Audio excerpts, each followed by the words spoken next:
सांगलीत वृद्ध महिलेची जबरी चोरी, आरोपी 3 तासात जेरबंद, दागिने हस्तगत.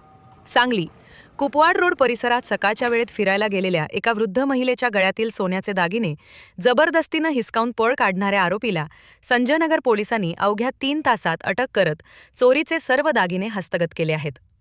दिनांक 3 फेब्रुवारी 2026 रोजी सकाळी 8:30च्या सुमारास फिर्यादी वृद्ध महिला या त्यांच्या घराजवळील होळकर स्मारकाच्या शेजारी असलेल्या महापालिकेच्या मोकळ्या मैदानात फिरत असताना एका अनोळखी इस्माने त्यांच्यावर हल्ला केला. आरोपीने महिलेच्या गळ्यातील दागिने ओढण्याचा प्रयत्न केला.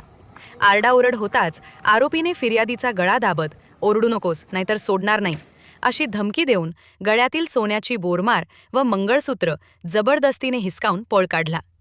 या झटापटीत फिर्यादीच्या गळ्याला दाब बसून व्रण पडले आहेत. या प्रकरणी संजयनगर पोलीस ठाण्यात जबरी चोरीचा गुन्हा दाखल करण्यात आला आहे.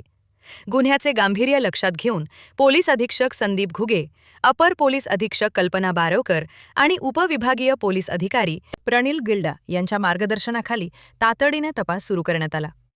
पोलीस निरीक्षक सतीश कदम, पोलीस उपनिरीक्षक ज्योतिबा भोसले व गुन्हे प्रकटीकरण शाखेच्या पथकाने तांत्रिक माहितीच्या आधारे सापळा रचून आरोपी प्रवीण प्रल्हाद मोरे, वय 36, व्यवसाय पोस्टमन आउटसाइडर, राहणार अष्टविनायक नगर, गल्ली नंबर 10, विजयनगर कुपवाड रोड सांगली याला गुन्हा घडल्यापासून अवघ्या 3 तासात ताब्यात घेतले.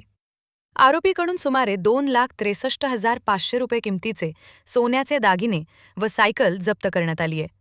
या प्रकरणाचा पुढील तपास सहाय्यक पोलीस फौजदार संतोष माने हे करीत आहेत.